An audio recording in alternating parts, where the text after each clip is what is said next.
I'm Dr. Connie. I'm your host of Mind Your Health podcast. I share my unique perspective both as a practitioner and a patient battling autoimmune condition for over 25 years because I had to figure things out on my own, and my education in my practical approach as a patient allows me to truly integrate it so that you can be whole and the burden of sick care is no longer your own burden to carry.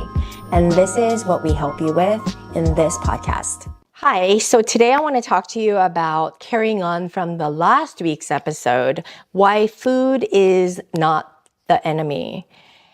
So here's somebody who studied food and nutrition and was fascinated by the topic. And I used to think that there was a specific way to eat, a specific diet that I have not found that is going to be the perfect answer. Or there was a premise or a theoretical science-based something that we were missing. Because I was so academically heavy, if you told me something, I would go ahead and try it. I had the discipline. So as long as I can believe the reasons as to why, and if you give me the scientific backdrop, I'm your girl and I will follow anything. So fast forward to today, I've tried just about pretty much every diet there is since I was a teenager. And I will tell you something. I have a twin sister, and I will tell you that if there is a metabolic sameness in all of us, then we would have found the right diet. We can talk about the right food guide pyramid, which applies to everybody across the board. I found that that was just not the case. And so even though I studied food and nutritional science at the master's level and did some research around it, and I realized that in itself, theoretical, scientific, based on the external something that goes inside the body, does not answer all of my questions. In fact, if you really think about it, it's the metabolic sufficiency of the person consuming the food that matters the most, right? Because in the pursuit of health and wellness, look around the social media. How many people are crazed by a certain way to eat? They're all drawn to, give me a formula. So I see a lot of people every year following the Whole30. For example, or AIP was a big one, autoimmune paleo diet for people with autoimmune patients. I've tried that. It didn't necessarily work for me, nor did it work for some of my patients.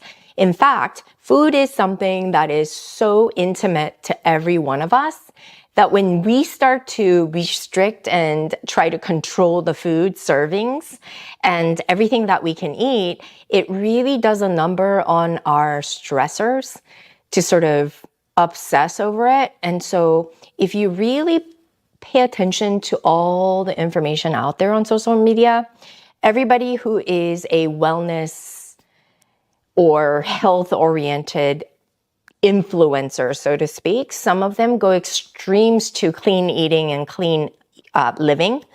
And then some of them are obsessing over the healthy foods.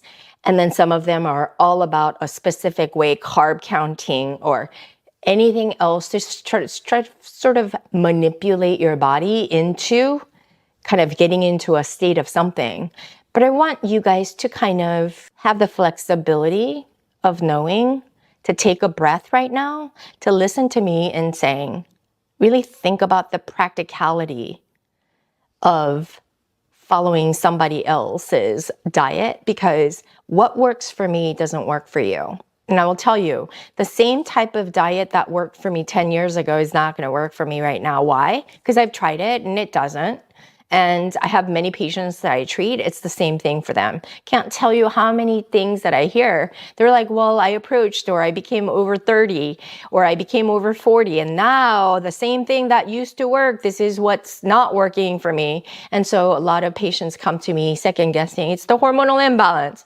I think I might have some gut issues. And then it's like they come in to see me and the likes, and they expect a specific diet, supplementation line, testing, and then they would expect me to figure it all out to provide them with a package and the service to make them well. But it doesn't work that way.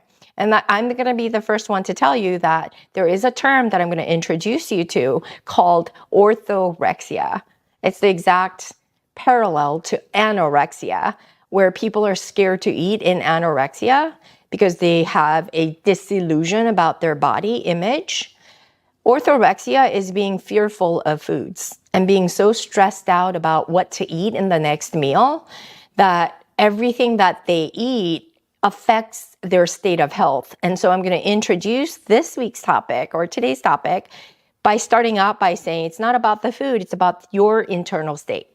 So I'm going to really differentiate between external input with the internal state. They're two different things. And the external input, one of which is the food. But it's not just the food that is getting external input into the body. So you really have to consider different elements here. So let's go into it a little bit about why food is not the enemy and just talk about why we should consider food as nourishment, not punishment. So I'm going to say it again. Food is not to be considered punishment. It should be nourishing us. And that means it's a two-way street. We're putting something inside of us. The state of our wellness and our state of being matters when we receive the food, right? So I want you to think about when you're super angry and so livid, and when you're trying to eat like a healthiest kale salad from that state of being versus you're celebrating the most amazing anniversary with the man you love, and you're on this beautiful honeymoon or a vacation, and you're enjoying the most delicious tenderloin steak with broccoli on the side and a big mashed potato. And oh my gosh, this 5-star hotel, the meal that you're getting plus the dessert is the most delicious thing. And then your state of health and your state of mind is in like such a good place that everything is melting in your mouth. So I want you to kind of think about the two case scenarios and think about in which case is food becoming nourishment and in which case is food becoming toxic, right? So I want you to think about food when it's restricted, controlled, or when you try to kind of take away and deprive, it becomes more punishment. And I see so many people in the name of wellness and health kind of punishing them all the time. If they ate a cookie, they punish by overly exercising or getting on the Peloton for 30 more minutes until they're like knocked out dead, right? Like, and they're so sore. That's punishment. It's not coming from a good place, right? So food nourishes the body, providing essential nutrients, and then it converts the nutrient, the energy, through biochemical process to produce as energy that you need to function in your daily life. Sometimes it's to do the yoga class. Sometimes it's just to exist. There's a basal metabolic rate where our whole system needs a certain level of calorie input and energy exchange for us to be able to function normally and to stay alive. So I want you to really, really pay attention to your state of being when you're eating, because that matters more than what you're eating, okay? And so as long as you deem food as negative or positive, when you eat the negative, there's going to be a lot of guilt and shame and all the feelings associated with it. Not only that, there's a lot of thoughts and beliefs that come into it and interpretations when you have a weak moment with that cookie. There's a lot of berating and there's a lot of self-deprecating and a lot of negative self-talk, which is unnecessary. Second thing I want you to remember when you think about food is diversity is key, because we talked a lot about in the last episode all about why gut health is important. But in that episode, I discussed a lot about the importance of gut microbiome. So if you haven't watched that video or that episode, we'll link it here so that you can watch it, but it's a must watch because I really overlay the functions of your gut microbiome, and it's surely more than meets the eye. And a lot of you are walking around and you have an imbalance in your gut, which is also called dysbiosis. And I want you to know diversity is key because we need to eat the rainbows of whole foods and vegetables, or whole fruits and vegetables, so that we can get all the antioxidants as well as complex carbohydrates and all the nutrients and fiber. In order for us to break that down, we need a diversity of foods to come in so that we can supply good, healthy bacteria. But when we're overly acidic and eating the bad things in terms of processed foods and highly sugary foods in the state of being very stressed out, well, that creates a lot of acidity in the body to sort of cultivate this further worsening of your dysbiosis. And that sort of makes sense, right? Because it's sort of like fertilizing your soil. And as we're approaching spring, I'm looking at the leaves of some of the indoor plants that I've been keeping.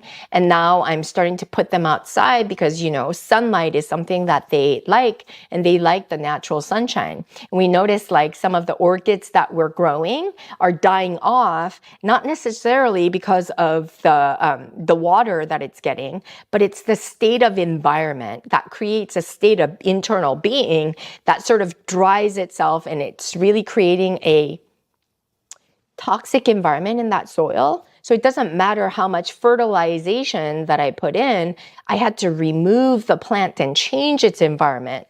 And I want you to start to think about the diversity as the same way. Even though you're putting something in, you're diversifying its environment so that it can be rich. And when you do fertilize it with whole fruits and vegetables and variety of colors, it's able to receive those nutrients. And hopefully you haven't restricted so much, and you have sort of gotten away from thinking food is good or bad and labeling it so. Because I think that's one of those things that we unknowingly sabotage our efforts. And I will tell you, psychological impact is huge, because over obsessing on foods and not knowing what to eat on your next meal. I used to stress over this when I first got into functional medicine, is that I struggled a lot with really keeping up with the diet, because every meal was a chore and every meal was stressful, because I didn't know where I can go to eat during my busy schedule or busy day. And if I couldn't eat anything, I would just be okay with a glass of water. And then I would just starve until I was able to go home. And to think about the next meal when I'm so hungry, it's sort of like it set me up for this spiral of negativity around food, which is not what I want to happen, okay? Because in order for you to really understand the gut health and really understand how to eat, you have to really understand and identify what your root causes of your gut dysfunction is. And you guys, really, honestly, it's going to be the hardest thing you're going to try to figure out, because your mind's going to go to, oh, somebody figured this out for me already, and please just tell me what to eat. And my friends, I just want to tell you, that's where I really want you to listen to me, to say, you know, don't think of food as negative or positive and labeling it. I want you to understand that the work becomes more about you fixing your state of being first, because that's the most important, beyond the foods that you put in. Because at the end of the day, external input is controlled by your internal state. Where internal state is healthy, then we pick the right foods that are conducive to our health. So when I talk about identifying gut issues, it's important for you to know, because most of us are misled into thinking it's the food, because it's the most obvious when patients come to me, fix my food, give me something to eat, give me a plan so that I can eat better, because they assume that it's all about the food.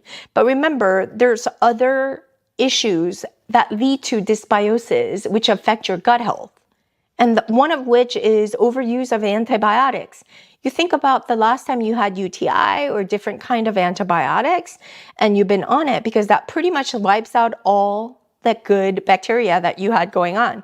And so you have to strategically replenish the good bacteria while trying to eliminate the bad, right?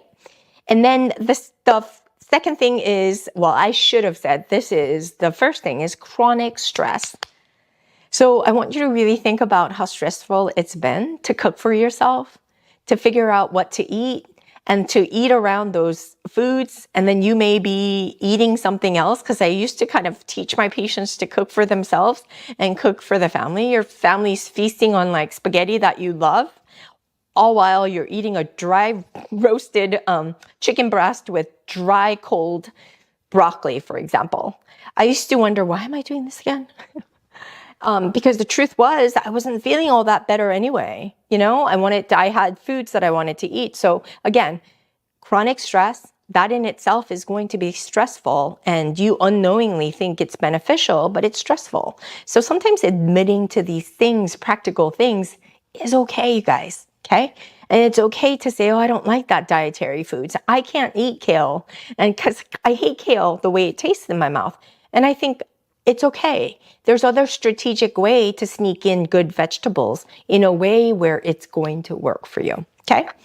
And then there's the environmental toxins that I want you to consider, like pesticides, heavy metals, and plasticizers, in the way that it sneaks in from the foods that we eat. That's absolutely true. But you guys, in a normal, healthy gut environment, we should be able to handle all of that, is the point that I do want to make. Because you ask your parents, before all the technology developments and all the affordability that we have to learn about all the things, why is it that we have an epidemic of sick people, more so now than ever before? Everything is becoming a pendulum swing.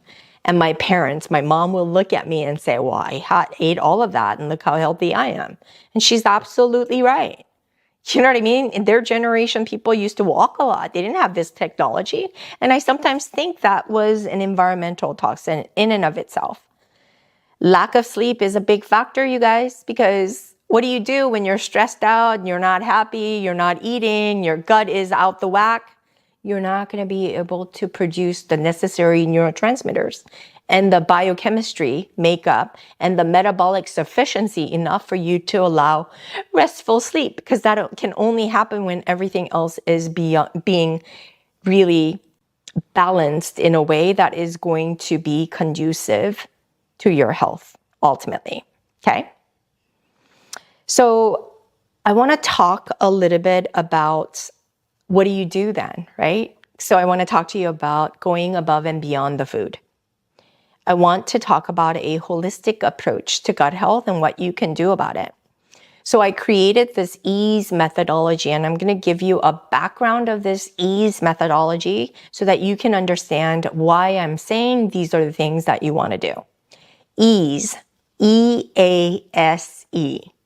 The first E stands for enteric nervous system.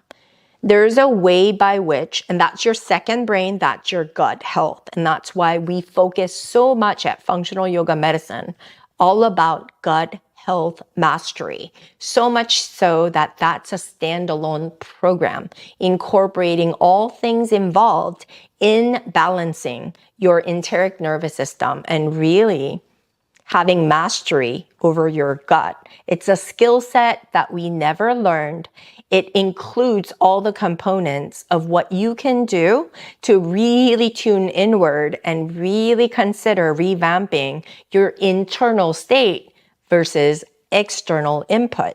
And I specify what external input is so that you can understand how it impacts your internal state. But I also remind you that your internal state of being is much more important in terms of you controlling what you choose in terms of what is going to be an external input. For example, when you're down, guilty, shame, and you're feeling so bad and unworthy, most people have a sob story. They get into this victim mode, and they feel so sad, low on their self-esteem.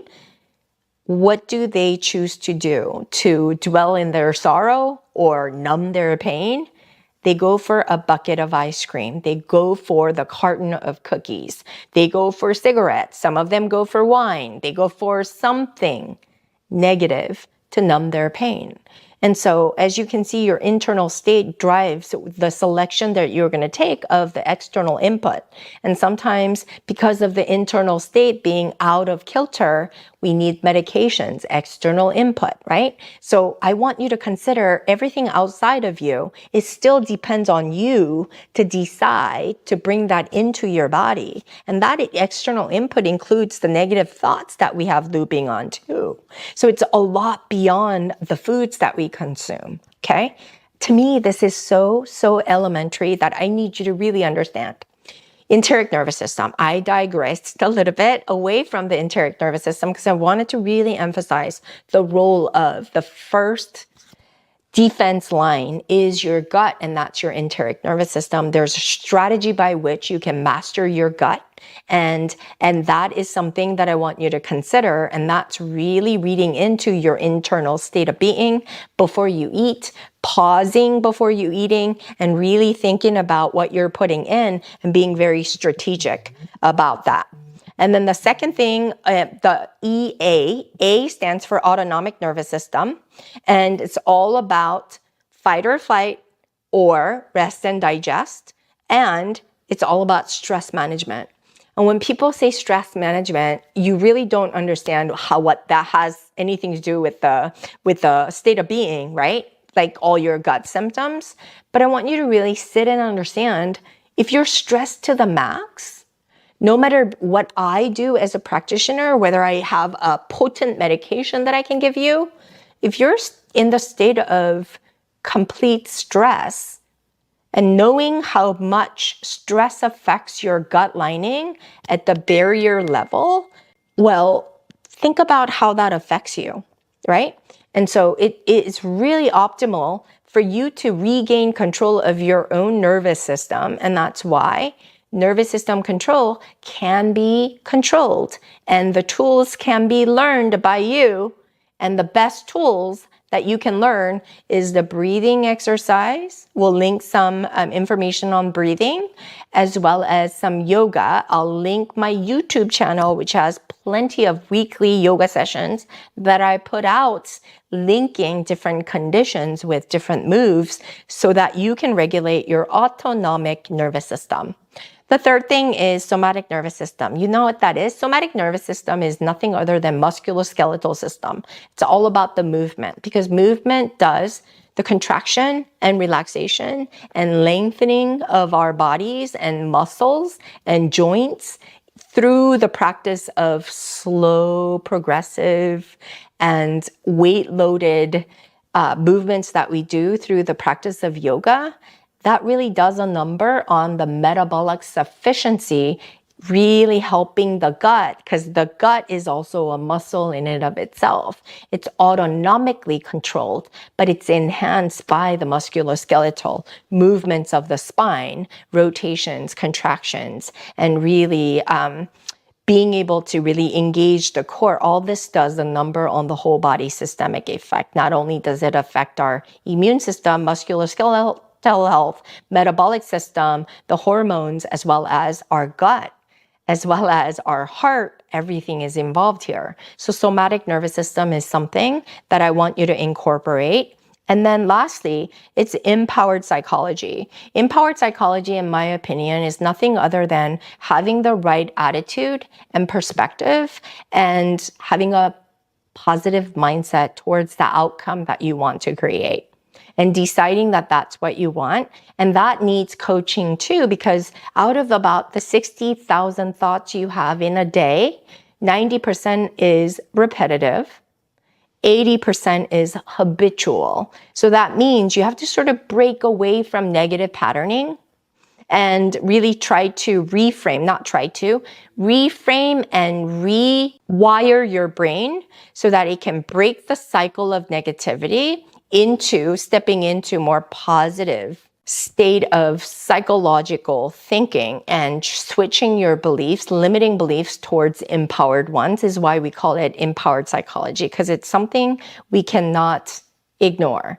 And how that pertains to everything I talked about here in terms of behavior change is having enough sleep allows you to do that so much better. And that falls under the category of empowered psychology, because If you run on 2 hours of sleep, how cranky are you? That already you wake up and you're tired when your adrenals are fatigued.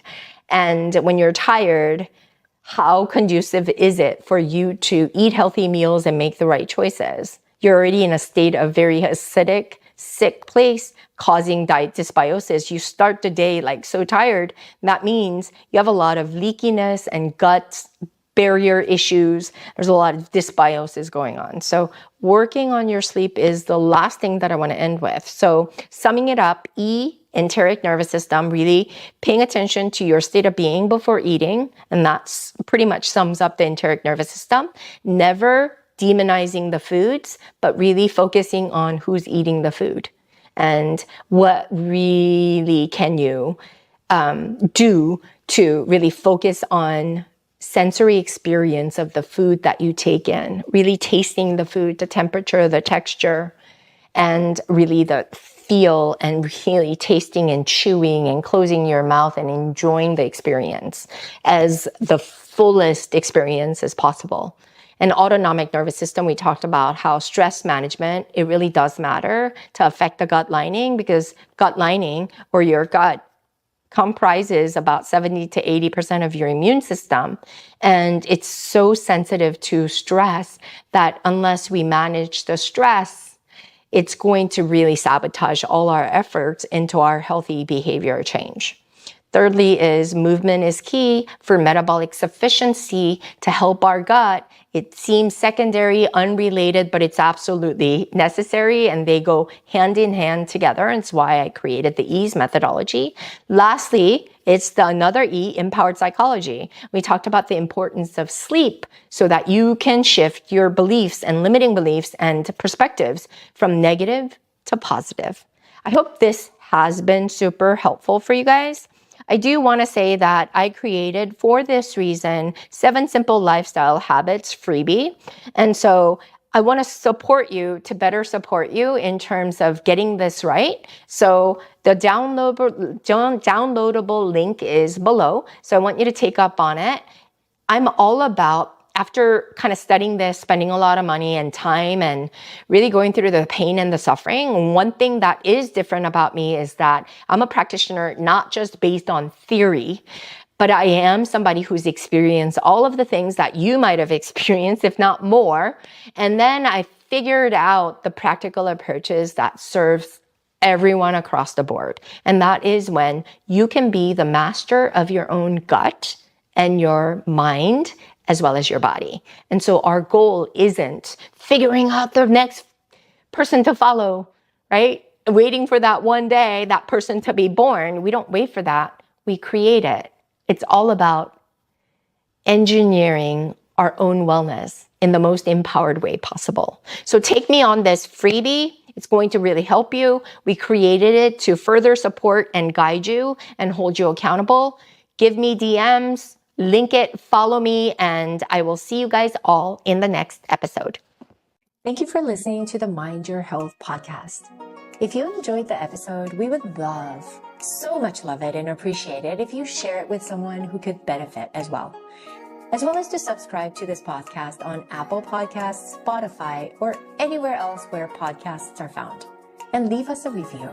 We would be so grateful, and it helps us to reach more people just like you, so you can become more empowered to enjoy longevity and health. You can follow me on TikTok, Instagram, and YouTube at Dr. Connie Chung. And of course, you can subscribe to this podcast for a new episode every single week.